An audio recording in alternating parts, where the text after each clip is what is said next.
Tendance, mon ami. Chaque soir en ouverture de Smart Bourse, les infos clés du jour sur les marchés avec Pauline Gratel. Bonsoir Pauline. Bonsoir. La politique est parmi nous en ce début de semaine avec tout d'abord la démission surprise de Sébastien Lecornu. Oui, le Premier ministre a remis sa démission ce matin à Emmanuel Macron, un mois après son arrivée à Matignon.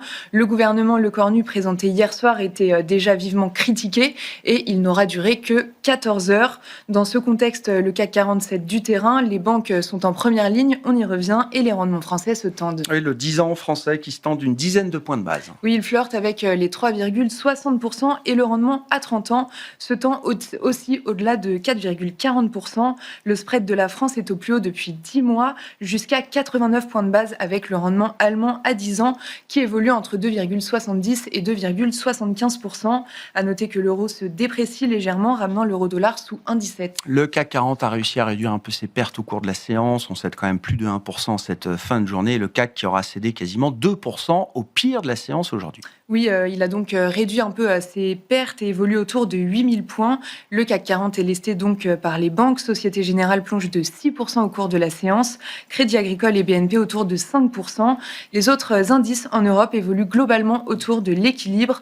Le Stoxx 600 et le FTSE ont inscrit de nouveaux records. Aux États-Unis, les indices ont ouvert dans le vert. Et puis la politique également à la une au Japon avec l'élection de Sanae Takaichi à la tête du Parti libéral-démocrate, historiquement au pouvoir. Oui, dans ce contexte, le Nikkei a bondi, inscrit un nouveau record et clôturé en hausse de 5%. Le MSCI Asie-Pacifique a également inscrit un nouveau plus haut en clôture. Sur les marchés obligataires, le rendement japonais à 10 ans est au plus haut depuis un an, autour de 1,70%. Et du côté des changes, le yen a chuté de 2%.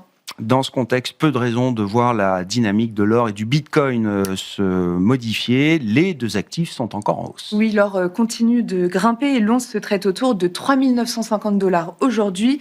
Concernant le bitcoin, il a inscrit un nouveau record ce week-end, au-delà de 125 000 $, un seuil qu'il tient encore aujourd'hui. Côté entreprise, OpenAI et AMD annoncent aujourd'hui un nouveau partenariat. Oui, AMD s'envole à l'ouverture de Wall Street de plus de 30%. AMD annonce qu'il fournira les puces d'IA à OpenAI.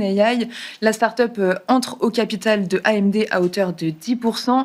Cet accord stratégique va durer plusieurs années et devrait rapporter plusieurs milliards de dollars de revenus annuels à AMD. Et puis la chute du jour en Europe dans les valeurs petites et moyennes et à Paris notamment, c'est celle de SEB. Oui, le titre dévisse de plus de 20% au cours de la séance après avoir lancé un nouvel avertissement sur ses résultats de 2025 et révisé à la baisse ses prévisions de chiffre d'affaires et de résultats opérationnels. Quel sera le programme de demain sur les marchés, Pauline ? Les investisseurs prendront connaissance demain des balances commerciales américaines et françaises pour le mois d'août. Et plus largement, cette semaine, on attend les résultats de LVMH et Delta. Tendance, mon ami. Chaque soir en ouverture de Smart Bourse, nous retrouvons Pauline Gratel qui vous apporte les infos clés du jour sur les marchés.